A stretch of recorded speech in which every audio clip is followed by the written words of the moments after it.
Bonsoir à toutes et à tous, merci beaucoup. Comment se passe cette semaine? Nous sommes déjà le jeudi et j'espère que voilà, vous avez encore de l'énergie, vous avez encore du souffle, vous êtes encore motivés pour continuer jusqu'à demain, fin de semaine, avant l'arrivée du week-end. En tout cas pour moi, c'est toujours un plaisir de vous retrouver à 18h30 en direct, c'est votre respiration et c'est la mienne aussi en votre compagnie et surtout avec tous les spécialistes que je reçois et avec lesquels nous avons de très très bons échanges en matière de développement personnel entre autres. Alors ce soir, nous allons parler de se connaître soi, de l'intérieur. C'est très important. On ne peut pas avancer dans la vie, on ne peut pas faire de choix dans la vie si on ne se connaît pas profondément.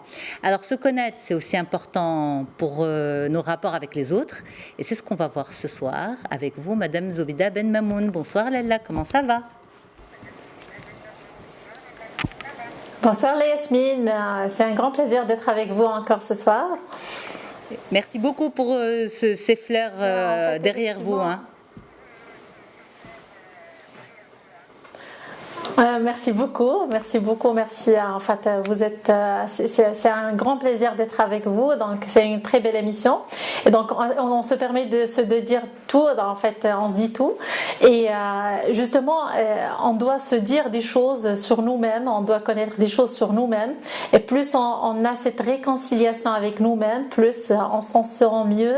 Et plus on gagne les relations, que ce soit professionnelles ou personnelles. Absolument. Alors, on va arriver à ce point en particulier. Je rappelle juste que vous êtes consultante en soft skills, vous êtes également life and business coach et avant d'y arriver, quand on dit se connaître, bien communiquer avec soi, en toute honnêteté, à travers votre expérience de coach, mais aussi de femme et d'être humain, est-ce qu'on peut le faire à n'importe quel âge de la vie ou bien il y a un moment dans la vie des êtres humains, un âge, une phase qui fait qu'on est plus prédisposé à cette connexion avec soi.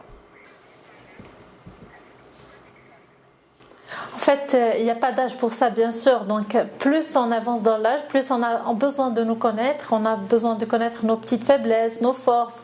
En fait, plus on connaît, plus on a besoin. Et on a cette avidité de connaître plus.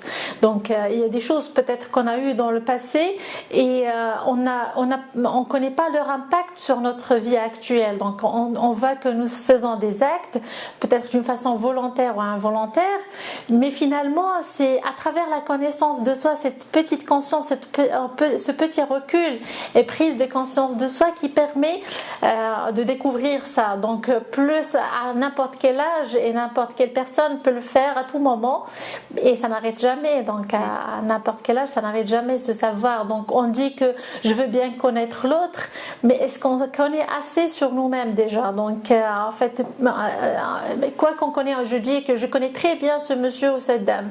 Alors que si on demande à soi, si on se connaît assez, on ne connaîtra jamais assez nous-mêmes. C'est vrai, vous avez parfaitement raison.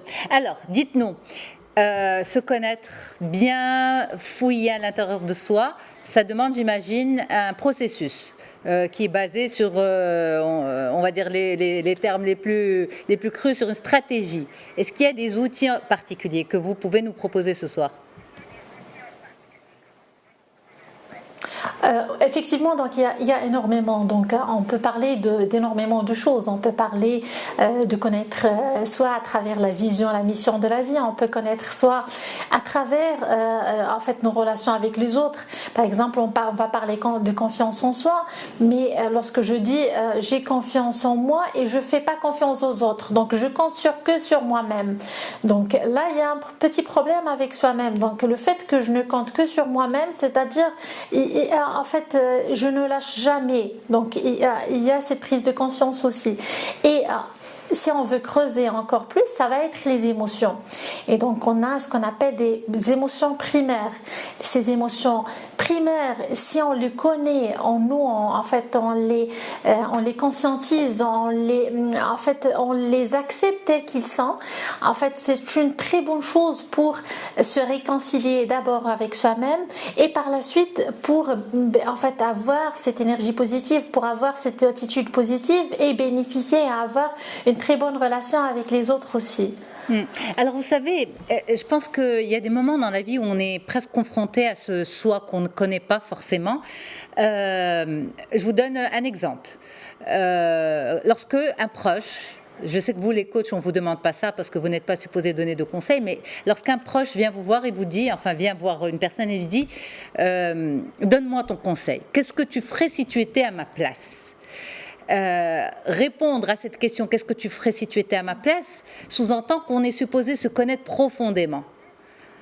C'est là où finalement on se rend compte parfois qu'on ne se connaît pas tant que ça. Ou bien il y a aussi l'autre partie, c'est moi à sa place je n'aurais jamais réagi comme ça, mais à sa place je n'y suis pas. En fait, on ne peut jamais être à la place de quelqu'un d'autre, ça c'est la première des choses. Mais une telle situation, en fait, ça va résoudre beaucoup de conflits déjà si je me mets à la place de l'autre. Parce que, en fait, à chaque fois, quelqu'un il prend une position, il dit que l'autre il a mal réagi avec moi, alors que peut-être si je prends son expérience, en fait, ses problématiques, en fait, son environnement, en fait, qu'est-ce qui l'a poussé à faire ça, peut-être j'allais faire pire. Donc finalement, je ne me connais pas assez. Donc effectivement, donc peut-être, par exemple, je me dis peut-être ce monsieur ou cette dame, elle a été très en colère avec moi, elle s'est énervée et son comportement, il était inacceptable. Alors que je me mets à sa place, avec ses conditions, peut-être il vit le martyre avec enfin dans son travail, ses relations, enfin, on ne sait pas ce qu'il est en train de vivre. Peut-être si j'étais à sa place, j'allais faire doublement de ce qu'il a fait.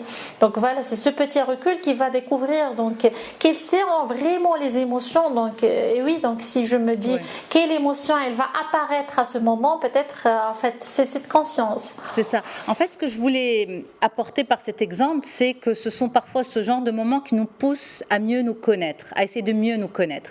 Maintenant, pour vous en tant que life coach, c'est quoi ? On passe par quoi ? Est-ce qu'on se pose cette question qui je suis ? En fait, comment vous procédez ?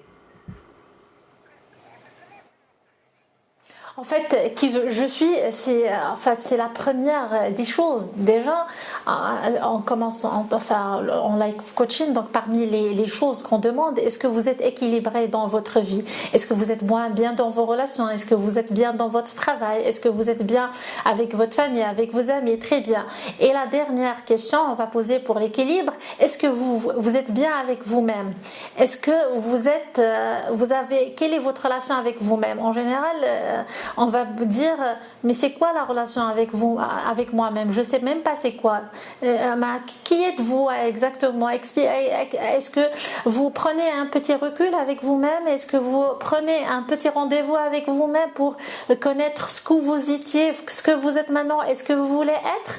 En général on oublie ça, on passe beaucoup de temps à s'occuper des autres et on oublie de s'occuper de nous-mêmes et d'en prendre vraiment ce petit recul. Donc en général il y a beaucoup d'oubli sur ce volet-là. Il y a beaucoup d'oubli. Est-ce que c'est une question d'éducation? Est-ce que c'est propre à notre société? En fait, oui, en quelque sorte, parce que en fait, on prend beaucoup de temps à se soucier de l'autre. Qu'est-ce qu'il va dire de moi? Qu'est-ce qu'il va dire des autres? En fait, qu'est-ce que je vais représenter pour eux? Est-ce que j'ai fait assez pour les autres? Donc, à chaque fois, et surtout par exemple, la femme avec ses enfants, plus qu'elle fait avec ses enfants, à chaque fois, elle a la culpabilité, elle va sentir qu'elle n'a jamais fait assez. Et donc, peut-être la femme avant de se marier, elle avait assez de temps pour prendre soin d'elle.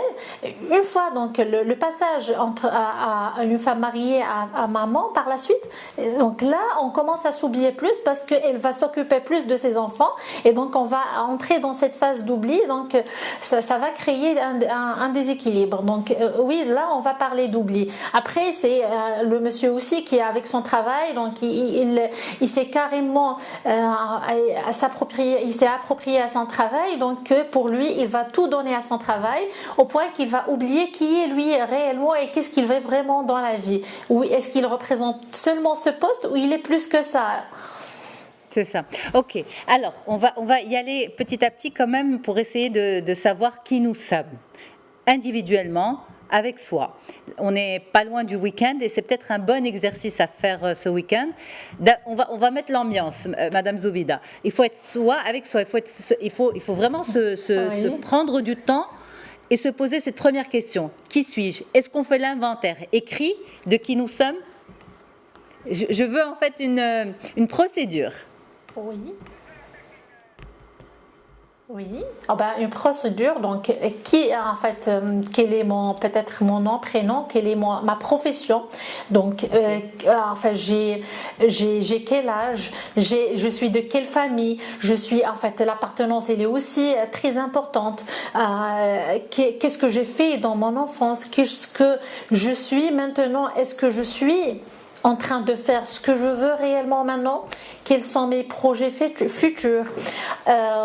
Et plus que ça, un peu plus profondément, on va entrer dans les émotions. Quelles sont les choses qui me font peur? Tout le monde a peur. C'est une émotion tout à fait naturelle. Et il n'y a pas une personne sur Terre qui n'a pas peur. Et donc, le problème, c'est qu'on oublie ça. Et peut-être on l'approprie. Peut-être pour nous, c'est l'enfant qui a peur. Peut-être c'est quelqu'un qui a souffert juste d'une expérience négative qui va avoir peur. Alors que tout le monde a peur. Donc, de quoi j'ai peur? Et vraiment, s'asseoir avec soi-même et énumérer, comment dire, en fait, toutes ces peurs, les petites phobies, peut-être c'est des petites choses qui ne sont même pas importantes. Et moi, je suis très audacieuse, par exemple, j'ai beaucoup de courage, mais j'ai peur d'un petit insecte qui peut me bloquer dans ma vie, qui peut carrément arrêter ma carrière. Donc là, on va voir que peut-être des petites choses, peut-être poser la question à quelqu'un ou parler à un inconnu, c'est une petite phobie sociale ou une grande phobie sociale. Donc c'est quoi l'intérêt justement? En fait, lorsqu'on sait que l'on a peur, en fait, c'est quoi la solution quand on a peur? Lorsqu'on a peur, on a besoin d'un réconfort, on a besoin de se protéger, on a besoin de trouver une petite solution. Donc, lorsque moi je mets les moyens de protection pour ça, en fait, ça va être bien. La deuxième des choses, peut-être c'était pas réel, ça valait pas le coup que j'ai peur. Donc, de reconnaître peut-être moi, je n'ai pas changé de boulot parce que j'ai peur que je vais être licenciée. Et donc, mais est-ce que en fait, est-ce que j'ai analysé ça jusqu'au bout? Peut-être est-ce que je me suis dit, et si je suis licenciée? Est-ce qu'il y a une autre solution? Est-ce qu'il y a un autre chemin à suivre? Donc, si je trouve cet autre chemin que je vais suivre, peut-être ça va m'apaiser et ça va me permettre de me connaître encore plus. Donc, il y a des solutions pour sortir de ces peurs. Mais les reconnaître et reconnaître les blocages qui sont en train de me causer, en fait, c'est très important pour aller devant. Donc, c'est le premier moyen. Donc, c'est reconnaître, ça me permet de reconnaître les faiblesses et reconnaître mes zones de confort. Moi, j'ai peur de quitter cette fameuse zone de confort. Et donc ça, lorsque je le reconnais, c'est un premier pas qui est très très important, bien sûr. Ok, alors moi je vais revenir sur cette notion de peur. Pourquoi vous avez choisi de parler des peurs en premier? Pourquoi vous avez dit il faut identifier avant tout ces peurs? Il y a 4 émotions primaires. Donc il y a la peur, il y a la colère, il y a la tristesse, il y a la joie. Donc avant de venir à la joie, donc ça c'est ce qu'on veut. Mais pour vraiment sentir cette joie, la peur et la tristesse et la colère, je vais bien les vivre. Donc la peur, lorsque elle n'est pas bien travaillée, elle n'est pas bien conscientisée, ça va engendrer une crise de panique, ça peut engendrer une crise de colère, une crise d'hystérie même, donc ça va causer beaucoup de choses. Ça peut causer cette peur, elle va causer la tristesse aussi. Donc ça peut être la cause, comme il y a un événement externe carrément qui va causer la tristesse. Mais en général, la peur, elle peut être la cause. Donc c'est pour ça que j'ai commencé par la peur, par la suite, donc ça peut être la cause même de la tristesse et de la colère qui sont aussi des émotions primaires. D'accord, ok. Et la zone de confort ? C'est quoi son rapport avec les émotions, justement? La zone de confort, la zone de confort, je suis en train de me protéger avec cette zone de confort. C'est une peur. Lorsque moi j'ai peur, donc je vais me protéger avec la zone de confort. Donc au lieu de rester dans cette zone de confort, je vais créer un autre moyen de protection. Je reviens à l'exemple de licenciement. Donc moi, si je suis licenciée, donc et dans un plan B, je vais mettre que peut-être je vais carrément créer une entreprise. Donc au lieu de rester dans la zone de confort qui est de rester dans cette entreprise qui me plaît pas et le poste où je stagne et ça me plaît pas, donc je vais créer le plan A qui est de partir dans une entreprise. Ça va pas marcher, ça va vraiment pas marcher entre eux. Peut-être il y aura une crise, peut-être. Enfin, il y a plusieurs scénarios qui dans ma tête me font peur. Donc le plan B, par exemple, ça va être cette création d'entreprise. Tout ça, ça va me permettre en fait de sortir de cette zone de confort, remplacer ce qu'on appelle c'est comme une petite bouée de sauvetage. C'est un moyen de protection, remplacer ce moyen de protection par un autre. Donc et ça, c'est juste des scénarios que je pose dans ma tête, mais qui vont m'aider énormément pour évoluer et pour avancer. Alors, dans tout ça, est-ce que nous avons tous cette capacité à pouvoir analyser avec lucidité qui nous sommes véritablement, ou bien c'est tout simplement une tendance à la mode? En fait, c'est pas une tendance à la mode. Ça a toujours existé. La peur, elle a toujours existé. Pas Donc, la peur. Après, avec qui je vais parler, peut-être. Je ne parle pas de la peur, je parle de cette... Oui, pardon, Madame Zoumida. Je ne parle pas de la peur, je parle de cette tendance qui dit qu'il faut se connaître de l'intérieur, bien se connaître, parler avec soi, s'analyser, etc., pour pouvoir avancer. Est-ce qu'on en est véritablement capable? Est-ce qu'on en est véritablement outillé? Parce que quand vous nous l'expliquez, ça semble évident et fluide. Mais quand on y pense... Vous savez, il y a des névroses, il y a beaucoup de choses qui peuvent entrer en jeu. Il y a des enfances difficiles, il y a des vies actuellement difficiles, il y a des divorces difficiles, il y a des mariages difficiles, il y a des maladies. J'ai l'impression que pour pouvoir communiquer avec soi, il faut être zen et serein. Or, la vie ne nous ménage pas forcément. En fait, c'est pas facile pour tout le monde, c'est sûr. Ça dépend de son vécu, comme vous avez dit. Donc, lorsqu'il y a une expérience assez difficile, assez douloureuse, plus on a ça, plus ça devient plus compliqué, et plus ça devient. En fait, il y a le besoin en ça. Est-ce que c'est à la mode? Est-ce que ça vient d'exister? Ben, je dirais que non. Donc, mais on n'a pas le moyen de savoir exactement comment ça a été avant, quand même. Donc, mais en fait, depuis tous les philosophes, ils ont parlé de ça, de cette prise de conscience du moi supérieur, des petits moi, il y a le surmoi. Donc tout ça, ils ont commencé à parler de ça. C'était la philosophie avant, c'est devenu la psychologie. Et il y a aussi dans la psychiatrie. Donc c'est un peu connaître cette combinaison conscient-inconscient. Là, on parle de quelque chose de professionnel. Oui, c'est difficile, mais avec une petite plus, je le prends en tant qu'être humain normal. Donc plus je commence à le faire, plus je me sens bien. Donc ça me permet de me libérer. En fait, en plus, la différence entre maintenant et autrefois, c'est que avant, peut-être, on ne souffrait pas de beaucoup de problèmes que maintenant. Donc il y a beaucoup de stress. Donc les gens, ils font beaucoup de choses à la fois. On a moins de temps qu'avant. Donc par exemple, il y avait assez de temps pour s'asseoir avec les autres, à bien se détendre. On avait assez de temps pour voir sa famille. Je suis dans l'obligation de vous arrêter. L'antenne nous est comptée. Nous devons la rendre. Merci infiniment, Madame Zoubida Benmamoun, d'avoir été en direct avec nous ce soir et d'avoir répondu à toutes ces questions par rapport à cette thématique qui n'est pas du tout simple et qui n'est pas facile, vous l'avez dit. Elle remonte à la nuit des temps. Les philosophes en ont parlé, les psychologues et puis le coaching aussi s'y intéresse. Très, très bonne soirée à vous, Madame. Merci beaucoup à toute l'équipe en régie. N'oubliez pas d'aller faire un tour sur Média News et sur Média Podcast également. Demain, le best-of de la semaine. Très bonne soirée.